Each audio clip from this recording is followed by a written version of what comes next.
Hello hi అండి, నమస్తే. Welcome back to mummies kitchen. ఇవాటి స్పెషల్ రెసిపీ వచ్చేసి ఎంతో ఈజీగా టేస్టీగా ప్రిపేర్ చేసుకునే క్యాటరింగ్ స్టైల్లో దొండకాయ మసాలా కర్రీ ప్రిపేర్ చేస్తానండి. చాలా అంటే చాలా టేస్టీగా ఉంటుంది.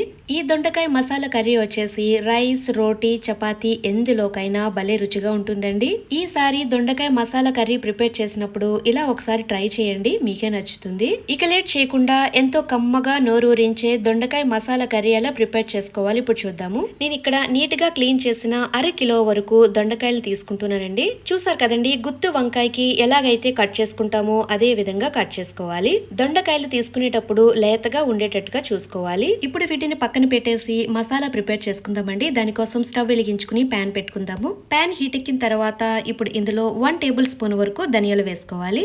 1/2 టీ స్పూన్ వరకు జీలకర్ర వేసుకోవాలి. ఇలా చిన్న చిన్న ముక్కలుగా కట్ చేసుకున్న ఎండు కొబ్బరి 3 టేబుల్ స్పూన్ వరకు వేసుకోవాలి. నెక్స్ట్ వచ్చేసి 3 లవంగాలు, అలాగే 2 యాలకులు, కొద్దిగా దాచిన చెక్క వేసుకోవాలి. స్టవ్ ని లో ఫ్లేమ్ లో పెట్టుకుని వీటిని నిదానంగా ఫ్రై చేసుకోవాలి. ఇలా ఒక 1 మినిట్ ఫ్రై చేసుకున్న తర్వాత ఇప్పుడు ఇందులో కర్రీ మంచి టేస్ట్ రావడానికి 1 టేబుల్ స్పూన్ వరకు తెల్ల నువ్వులు వేసుకోవాలి. 1/2 టీ స్పూన్ వరకు గసగసాలు కూడా వేసుకోవాలి. నువ్వులు గసగసాలు తొందరగా ఫ్రై అయిపోతాయండి. వీటిని లాస్ట్ లో వేసుకుని కాస్త ఫ్రై చేస్తే సరిపోతుందండి. చూసారు కదండి, వీటిని ఇలా లైట్ గా ఫ్రై చేసుకున్న తర్వాత ఒక ప్లేట్ లోకి తీసుకుని చల్లారనిద్దాము. అదే పెన్ లో 2 టేబుల్ స్పూన్ వరకు ఆయిల్ వేసుకోవాలి. ఆయిల్ కాస్త హీట్ ఎక్కిన తర్వాత మనం ముందుగా కట్ చేసుకుని పెట్టుకున్న దొండకాయల్ని వేసేసుకోవాలి. దొండకాయల్ని ఆయిల్ లో వేసుకున్న తర్వాత బాగా ఫ్రై చేసుకోవాలి. స్టవ్ ని మీడియం ఫ్లేమ్ లో పెట్టుకుని ఇప్పుడు ఇందులో 1/2 టీ స్పూన్ వరకు సాల్ట్ వేసుకోవాలి. సాల్ట్ ముందుగా వేయడం వల్ల దొండకాయలో ఉన్న వాటర్ అంతా కూడా రిలీజ్ చేస్తుందండి. అలాగే దొండకాయలు తొందరగా మెత్తపడి చక్కగా వేగుతాయి. ఇప్పుడు మూత పెట్టేసి మధ్య మధ్యలో కలుపుతూ దొండకాయల్ని ఒక 5 మినిట్స్ ఫ్రై చేసుకోవాలి. చూసారు కదండి, 5 మినిట్స్ తర్వాత దొండకాయలు చక్కగా వేగిపోయాయి. ఇప్పుడు స్టవ్ ఆఫ్ చేసేసి ఇలా ఫ్రై చేసుకున్న దొండకాయల్ని ఒక బౌల్లోకి తీసుకుందాము. మళ్ళీ స్టవ్ వెలిగించుకుని అదే ప్యాన్ లో 2 టేబుల్ స్పూన్ వరకు ఆయిల్ వేసుకోవాలి. ఆయిల్ కాస్త హీట్ ఎక్కిన తర్వాత 1/2 టీ స్పూన్ వరకు జీలకర్ర వేసుకోవాలి. జీలకర్రని కాస్త ఫ్రై చేసుకున్న తర్వాత 1 కప్పు వరకు సన్నగా తరిగిన ఉల్లిపాయ ముక్కలు వేసుకోవాలి. ఉల్లిపాయ ముక్కలు తొందరగా వేగడానికి 1/2 టీ స్పూన్ వరకు సాల్ట్ వేసుకోవాలి. స్టవ్ ని మీడియం ఫ్లేమ్ లో పెట్టుకుని ఉల్లిపాయ ముక్కలు బాగా వేయించుకోవాలి. ఇప్పుడు ఇందులో కొద్దిగా 2 రెబ్బల వరకు కరివేపాకు వేసుకోవాలి. అలాగే 2 లేదా 3 పచ్చిమిరపకాయలు ఇలా పొడవుగా తరిగి వేసుకోవాలి. ఉల్లిపాయ ముక్కలు బాగా వేగిన తర్వాత ఒక పెద్ద సైజులో ఉన్న టమాటా తీసుకుని ఇలా చిన్న చిన్న ముక్కలుగా కట్ చేసుకుని వేసుకోవాలి.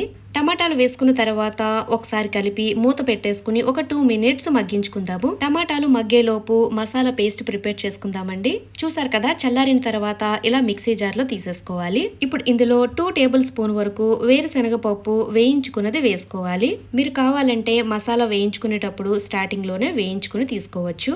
చూసారు కదండి, మసాలాని ఇలా మెత్తగా గ్రైండ్ చేసుకుని పక్కన పెట్టుకోవాలి. 2 మినిట్స్ తర్వాత టమాటా ముక్కలు చక్కగా మగ్గిపోయాయండి. ఇప్పుడు ఒకసారి గరిటతో కలిపి 1/2 టీ స్పూన్ వరకు అల్లం వెల్లుల్లి పేస్ట్ వేసుకోవాలి. అల్లం వెల్లుల్లి పేస్ట్ వేసుకున్న తర్వాత కాస్త పచ్చివాసన పోయేంత వరకు ఫ్రై చేసుకోవాలి. ఇలా ఫ్రై చేసుకున్న తర్వాత మనం ముందుగా గ్రైండ్ చేసి పెట్టుకున్న మసాలా పేస్ట్ ని వేసేసుకోవాలి. మిక్సీ జార్ లో కొద్దిగా వాటర్ వేసి ఆ వాటర్ ని కూడా వేసేసుకోవాలి.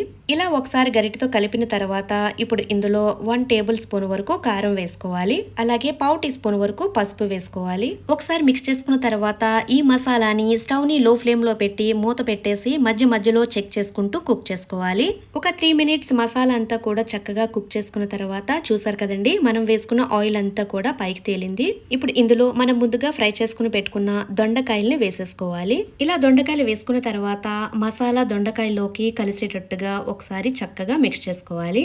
ఇప్పుడు ఇందులో 1 కప్పు వరకు వాటర్ వేసుకోవాలి. వాటర్ వేసుకున్న తర్వాత గరిటతో ఒకసారి కలిపి స్టవ్ ని లో ఫ్లేమ్ లో పెట్టి మూత పెట్టేసి ఒక 3 మినిట్స్ పాటు ఉడికించుకోవాలి. 3 మినిట్స్ తర్వాత కూర అయితే చక్కగా ఉడికిపోయిందండి. ఇప్పుడు ఇందులో ఒక 1/2 టీ స్పూన్ వరకు గరం మసాలా వేసుకోవాలి.